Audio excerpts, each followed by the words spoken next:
couple weeks ago, we brought our list with us, and there were many things that we did alike, like celebrating birthdays and birthday cakes and anniversaries and that kind of stuff. But then there were things on his list that weren't on my list, and things on my list that were on his list. So what we decided to do is I'm going to talk for a little bit about a few of the things that we do, and I really am only highlighting. I've got a little page full of stuff of things that we do, and then hand it over to Mike. We want this to be very interactive, very informal. If you have any comments, if you have any questions, please stop me, raise your hand, whatever. And secretly, or selfishly, I'm hoping that you guys will share some ideas that you do in your workplace that I might be able to take back and implement at Answering Advantage. I have a friend, Cameron Harrell, who says sometimes he works in an R&R department, and that's rip off and replicate with acknowledgement, of course. So I'm all about hearing good ideas and taking them back and turning them into our own. So some of these are just little, some of them don't cost anything. I think that's one of the things that Pearson liked when I talked about one of our latest endeavors. But the first thing that we did was we changed our job titles. A couple of years ago, the team members came to me and they said, "Susan, we don't like our job titles anymore." And I was like, "Oh, okay." And they said, "Call center rep, call center agent, customer service rep. It's cold, it's boring." I was like, "Okay, so what are you thinking?" And so we got together and brainstormed everything, and so they came up with agents of first impressions. So, because they often are the very first contact for a customer when they call into the account. So that's what we went on. And then this past year, we really are focusing on the customer experience. We're kind of moving away from being so focused on customer service necessarily, and I think that's kind of the buzz out anywhere right now in the workplace, the customer experience. So they came up with agents of lasting impressions. And so something really simple. It's got some meat in it. It's got some passion. It's got some emotion. And my office is right outside the call center, and so I can hear agents talking from time to time. And just the other day, I heard somebody respond probably to a question of, what's your name? And Shauna said, "I'm Shauna, and I'm maybe my lasting impression." So something kind of fun to do. We also recognize our agents. We spotlight them on our website. Under our blog area, we've got Who's Answering Your Calls, and so we spotlight the agents. It's very, very simple. We just do the first name, the shift, what shifts they work, what's their hometown, that's where everybody's from, what they enjoy doing outside of the work setting, and what do they like most about working at Answering Advantage. So it's really neat. And I think they're like, who are you putting up next, Susan? Who are you putting up next? Like that. So they get real excited about doing that. I'm sure a lot of you do bonuses for years of service. We do $100 a year for years of service, and we've got people who've been with us 13, 14 years. We're probably going to cap it. Because now that people are staying with us a lot longer than they used to. But, that's a nice little chunk of extra change in your pocket every year that we do. But in addition to that, just because with hourly folks, as many of you probably know, get them to show up on time and get them to get there and everything. We give an extra 8 hours of PTO for 6 months of perfect attendance. It's kind of a motivator. So that works. The next thing that we do is, and some people really poo-poo on the employee of the month, because it's random. It doesn't really have any meaning to it. It's just, and they just, they're sitting there thinking, oh, well, Ashley hasn't got the employee of the month for the last year, so let's put Ashley in that spot. So I read a really good book, and I brought it. It's called Oops, and it's the 13 Management Practices that Waste Time and Money, and it's by Aubrey Daniels, and I highly recommend it. It's really good suggestions, and you'll read it, and you're like, I can't believe I'm reading that. But it gives real good ideas for you, the things how to change things. But so we have an Employee of the Month program that is called Team Member of the Month. It has very specific criteria, and the team members of the month get to choose between getting a gift card from Target, Walmart, or Kroger, which are their 3 chosen places. It also needs from having to run all over town, get customers everywhere. But the criteria is that they have perfect attendance, don't have any OFIs, which is what we call our opportunity for improvement form. Keeping it positive. So it's our disciplinary action. But if they don't get any OFIs, and they have perfect attendance for a month, they are a team member of the month. And if there's more than one, we have more than one. So I love it when we have months where sometimes we may only have 2. I think the most we've ever had is 12. Last month we had 6. So anyway, it's fun. It's very, very easy. And another award that we just implemented was our Lanyap Award. And for those of you who are familiar with the word Lanyap, it means to give a little extra, some good old Creole Cajun word or something like that. But so we're doing this to highlight the operator who kind of went outside, went above and beyond, helping a customer, helping a caller, or something like that. And it's really not an easy thing for us to always do because we live in a box, or the agents live in a box. We are given very specific instructions from our customers, and we have to follow those instructions to the T, or we get in trouble. And so it's hard to empower them, but I just tell them, if you feel honestly that it's the right thing to do, and you think it's going to be okay with our customer, then do it. So sometimes the Lanyard board is just the agent who receives this roaring compliment. So we record all of our calls for quality assurance and training, and what we've done is we've created an account in our system that the agent goes in and enters the date and the time, the account number, and a brief description of what the customer said, and then I go listen to all the calls. And so I'm looking for the Lanyard award.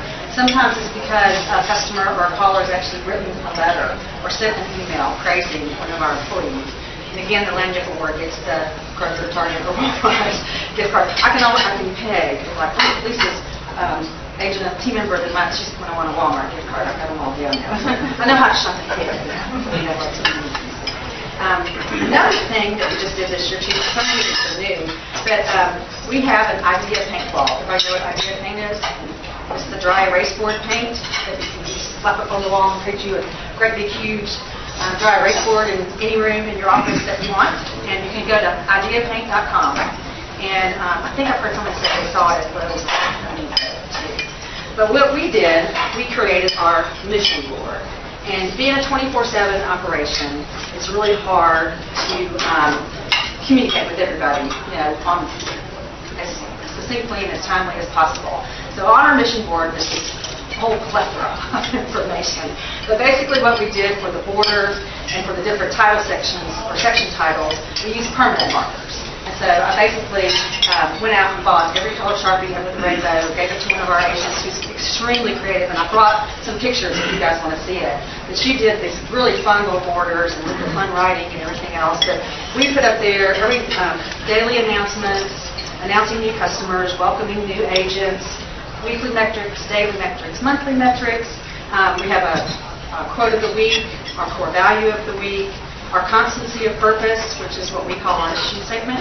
Constancy of purpose means a lot more to me than mission statement, just the title. We also have the opposite of our OFI forms, is catch them doing something good forms. And so, and then of course the Lanyard Award, birthdays, anniversaries. We divide up our call center agents into teams, and they compete to score the highest scores on our in-house scoring and monitoring that we do.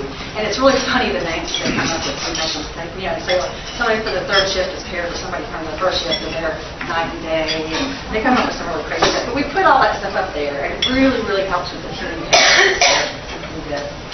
And I think the thing that sparked Pearson to ask me about this is the last thing we'll talk about, is our Answering Advantage Bucks program. And for those of you that are in the Insights group, you know what this is about. But basically, we have created ways that agents can earn points for doing certain things, within our call center. And of course, we're focusing on the behaviors and actions that we want to take place.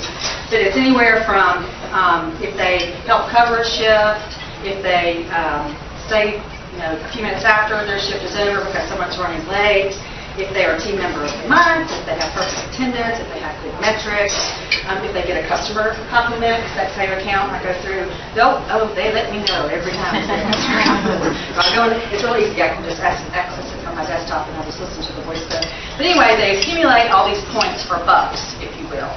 And then every quarter, we let them bid on things with a little silent auction. And so it's everything from, so we're trying not to do, buy too much stuff, but we have a chocolate basket, we have an EV basket, we have a hamper basket, but then also they have the opportunity to bid on things like 8 hours of PTO, 1 hour paid lunch, they're paid 30 minutes paid lunch if they work 8 hours. And then there are certain things, not to get too technical, but there are certain things that the operators have to do when they're handling calls, other than just answering the phone and dispatching it. There are other things. And some of it's a little tedious, but it's part of the job that people are like, I hate phone actions, or whatever it is, grumbling or whatever. So we'll give them they can bid on maybe having a whole shift, but they don't have to do that.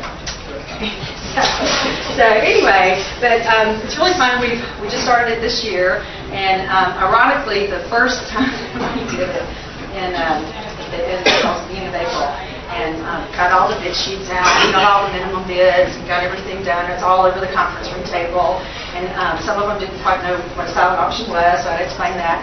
And one of the team members came to me and she said, "Susan, I'm really excited about this. Really excited about the consumer advantage bus program, but I don't like the silent auction thing." It's like, okay, why not? She said, "They don't like to bid against each other. They don't want to make each other mad."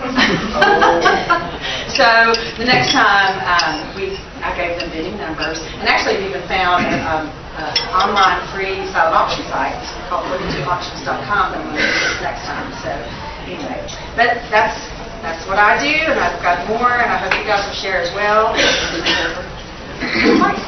you're welcome. It's very easy, www.answeringadvantage.com. Thank y'all. Bringing that down. Thanks, Susan. Those are great ideas, and I can tell you, having listened to Susan and met with her, she runs a top-shelf company that's got a culture that's exactly like I was familiar with in my company, and she's got a lot of great ideas. I have some other ideas as well, but I thought I would approach it just a little bit different rather than list all of the things that we might have done, because I think what most people fail to realize when they have managed meetings and they get together and they're trying to figure out how to retain people is a lot of what they do is they spend time on programs and money and benefits and stuff like that. And what a lot of people have forgotten is that people work for people. And I know this is going to be real embarrassing for me to talk for the next 10 or so minutes because every one of you already know all this stuff, but you don't do it or you forget it or whatever, including myself at times. And so it's real common sense, but I think we need to be reminded. And people don't work for companies, they work for people. And people will leave a company in spite of all of the wonderful, neat ideas and benefits and all the cool stuff that management thinks about on how to do. They will leave because they don't like their supervisor. They will leave because they don't like the owner. So if you have a small company or a large company, it doesn't make any difference. People are working for people. And if you left here with one message that I would tell you if you're a supervisor or a business owner, is that you're not better than any of them. You're different, maybe. I had 1,500 truck drivers. I would no more want to drive to Chicago and back than a man on the moon. But I was so proud of the guy that could do it 2 million miles worth and never have an accident. I was never better than that person. He was different than me. I was different from him. And so often, people become successful in their small businesses and it grows and they become bigger in their own minds. And then they sit around in management meetings and in conference rooms thinking about how they can retain employees. And they come up with all kinds of neat, great ideas. I know how we'll keep them. We'll do this, and if they don't do that, we'll do that and this. And then they leave the conference room. They never speak to an employee. They go in the bathroom and stand at the urinal next to him and don't acknowledge the employee. And everybody wonders, why can't we keep employees? Because if, in fact, it was all about benefits, if it was all about money, if it was all about the wonderful ideas that Susan and I have come up with and many of you have, then you'd retain employees. The guy who pays the most would win. But people leave. I left 3 truck lines before I started my own because I hated the boss. That's why I left. I took a cut in pay. Every time I left, I would go backwards. But I couldn't stand to go to work on Monday morning. And I never wanted to have a company, a contract, where I was, that people would get in their cars on Monday morning and dread it. I had the Sunday night rule. If 60 Minutes comes on Sunday night, which is 6 o'clock, which is the end of the weekend, and if you're getting a stomach ache thinking about work, you got to come see me on Monday. Tell me why, what's wrong. But everybody forgets it's all about people. So as we come up with all these neat programs and everything, I just wanted to touch on a few things. One was the respect. And I know this is going to sound juvenile, but I want to review it with you anyway. I never would go to a truck driver and say, "Hey, how you doing?" I'd say, "Hey, Bob," or "Mr. Smith." Use their name. They want to be treated with dignity. You talk about the toilets. On our org chart, the person that did clean the toilets, on our org chart, reported directly to me. It let everybody know cleaning the toilets was important. Clean company was important. That person maintained their dignity. She was not any worse than me or the driver or anybody else. She was real important, and she was made to feel that way. She'd never quit that job, because where else could you clean a toilet and come to work and feel like she felt? There was integrity.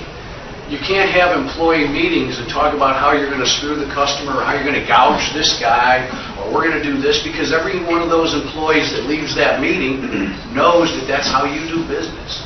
So you have to have integrity throughout your business. You can't have integrity sometimes when it's convenient. It always has to be in place. There has to be some pride. We at Youth Villages, you have pride in the company that you work for because you're involved in charitable organizations, you do various things for the community, you get to go and represent Youth Villages or church health or whatever it may be. You're getting to be married to this organization. Part of your life. It's not a job anymore. And what you don't want is to have an employee who thinks of you as a job. When you're going to critique an employee, you don't need to be yelling at folks in public. Get them in the office, talk to them, tell them what's wrong. But so often I've seen bosses, because they think they're better than everyone, they like to show off their power. And they're so insecure inside that they have to yell in front of everyone. There's nothing worse than having to have a job and go back after you've been yelled at in public. But if you're going to recognize an employee, make sure you don't do it in your office with the door closed. Make it a big deal. When we would have our driver banquets and breakfasts and honoring programs every year, the rule was you had to bring your family up on stage for the picture. You had to show off your family. And so by the time you got to ride home, if you were the truck driver, your kids were bragging on you, they were bragging to their friends, your wife was giving you a hug because they were so proud to be a part of this organization. So if you're going to critique, do it in private. If you're going to praise, make it as public as you possibly can.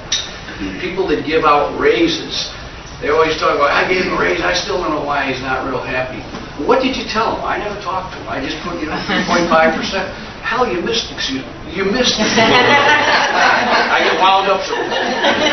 But you missed the best opportunity, because the raise goes away in a week and a half, 2 weeks. It's spent, it's gone, and they already spent it before they got it. But the words that you told them will last forever if it's told right. That's what they want. These people, I think so often we as employers, we try to treat people like they're employees. They're not employees. They're people. They're just people. I can remember I was consulting some company and they were talking about their driver turnover and how come contract doesn't have any, and we had some, but... And one of the people in the meeting said, well, you know how drivers are. And I said, well, really? How are drivers? Well, you know what truck drivers are like. I said, no, I didn't realize that. I mean, when they're born, they come out of the movie. Oh, we got another truck driver. Over that file. They're just people, man. And it doesn't matter. It gets back to what I was saying about everybody being equal. Everybody has the same heart, the same feelings.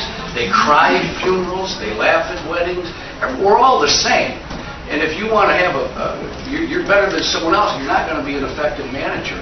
So no, I don't know how truck drivers are. I know how people are, and they're no different than the vice president. The truck driver wanted a pat on the back, no different than the vice president.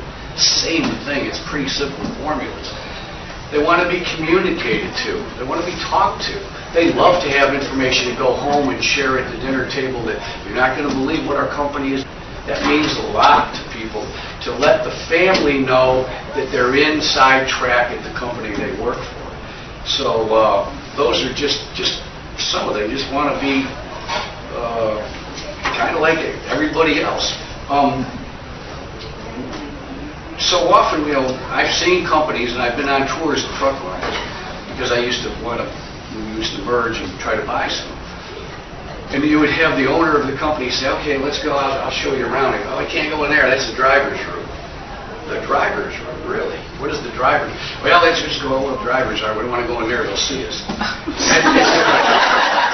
don't know how many times I would go out to my shop where we would have 50 mechanics or so, and whatever we had, and I would go out there and I would make sure I shook every single hand. And I'd stick my hand out to shake them. And when that mechanic would come up to me and go, Mr. Mike, I'm sorry. I says, those hands, those dirty hands put 2 of my kids through college. Give me the damn hand. Shake the hand. And that's what it's really that simple. And so when we talk about turnover and all the neat things there are to do, and God knows, but Susan couldn't have the wonderful company that she has with the lack of turnover and all the people staying as long as they are, just because of those great ideas she outlined, if in fact she wasn't treated them bad when it was all over at the end of the day. A couple other things I just wanted to mention. How many times have you said to somebody, geez, where do you work? I work at ABC Company. How long have you been there? Oh, I've been there 15 years. I love my boss. That's what you hear, right? I love my boss. And that's what's making those people stay. So let me just say this. If you want to make sure that people do leave, treat them as second class. Make sure they know you're better than them. That's one great way to do it. Treat them as though they're necessary evils. They're just they're just employees. That'd be a great way. Talk to them like they're kind of dumb, because they really don't know as much as you. And that'd be a great way to do it either. Come on in and work. Don't speak to anybody. Slam the door. You've had a bad day so far. Scream at a few people. Leave. That's another wonderful way to do business. I would tell you that in the 30 years that I had contract, 25 to 30 years, I was the leader. And there's no tolerance of mood changes as the leader. You're not allowed to be in a bad mood. Be in a bad mood in your office all by yourself. But when you walk out and you're going to see everyone, and I made sure I shook every single hand in the morning. And if you're too busy to go see everybody and talk to them and make them feel like they're a part of the deal, then you don't need to have the company in the first place, and you're not qualified to be a supervisor. But when I did that, no matter what, we could have had the worst accident in the world, but they never knew it, because it wasn't fair to them. I have to maintain the same mood. There's nothing worse. Oh, he's crabby today, look out. That ain't fair to do to anybody. You can put up with that kind of stuff at home, so you don't need to do it. Now, let me just say this. If you're not the type of person that wants to walk around and shake hands, if you have supervisors that are not those type of folks that can engage people, then you need to make some changes. I had many, many people that were very, very smart that worked for me, but they were not smart enough to deal with people. And what happened to them? They didn't lose their job necessarily, but they were put in positions where they were not in management positions. They got in their office by themselves, the smartest guy in the world, and he would figure out how many miles we went here and how many, knew all the answers, but he wasn't a manager. And you need to recognize that. And if you're not a manager yourself and you kind of don't like that limelight, and it doesn't make you feel comfortable, then find someone who can for you. Get a right-hand person. But if you're not that type of person, then don't pretend to be. Just fill in the blank. Okay. There are a couple points that I want to make before I move to that part, and that is that so often companies will throw money at an issue and retain employees a little bit better because they pay more than our competition. But I can tell you that at the end of the day, those employees who are there because they have to be, because they get paid a little bit more than everyone else, is the worst employee in the world to have. They're only there because they've been held hostage. And I never, ever, ever wanted an employee to be in contract that was held hostage. Because we never paid the most, but they loved to be there. And it had nothing to do with all of the benefits and things like that. So yes, some of the other things that we would do the Christmas party, and we would have all the structured pay raises and bonus programs, and we'd have welcome letters and anniversaries, and I would make sure when it was your anniversary, I had 1,500 cards when I left. So that was about $150 a month that I would have to sign. But I was put on hold a lot of times, and I'd be writing, and not a big deal, it'd take a lot of time. And you had to make sure, if you were the supervisor, that you put a sticky pad in the card that said, this is the one whose mother just died, or this is the one who, and then you would write the note. And it's a note. And everybody talks about the emails and all that, and I know people, they get tired of hearing this, but I can tell you that when you write a handwritten note to somebody that was uncalled for, or in this case, an anniversary card that was called for, if you say the right things in that note gets handed and read 100 times. Their friends come over to their house. I have a driver that told me the note I wrote him has been on his fireplace mantle forever because of what I said to him. Do you think I needed to pay him another nickel a mile to retain him? Do you think I had to have a bonus program to retain him? Nope. He reads the note, his kids read the note, they look up to their dad. Dad, I didn't know you were so good. That's the retention in people. And so some of the other things about a handwritten note is when it's unstructured, no matter what you do for an employee, that's the biggest bang for your buck. If it's Christmas, they expect a bonus. If it's April 1st or whatever years, they expect a raise. All of the times that they expect something have no impact as compared to the surprise. The note in the mail that says, I just want to tell you, you're awesome. It's like, you got to be kidding me. If I've always used the example with the flowers. If I don't come home with flowers on an anniversary or my wife's birthday or Valentine's Day, I'm really in trouble. If I bring flowers, I'm just breaking even, man. Right? But if I was to bring flowers home on just a normal Wednesday, what's this for? Just because I love you. Now you got the bang for the buck. And it's the same because she's not an employee, but she's a person. She's a person. And that's all we have here are persons that work for us. They're not employees, they're persons. There's no bigger bang for your buck when you go to the funeral for the person who died. It's the sister of the work person. I've been to 1 million funerals. And it doesn't take that much time. Or I've sent 1 million plants. I've done all those kind of things. When you show up to the drivers, I'm picking on the drivers because we had so many, but it wasn't just him that you got your bang for the buck for. Because the word travels. Did you know Mike came to my dad's funeral? And that spreads throughout the company. The guy who's never had a death in his life and may not, who's another fellow driver, is already endeared to me or the company because that's how we operate. So those are just things about being people. They're not structured. They're not. Anyway, so I think.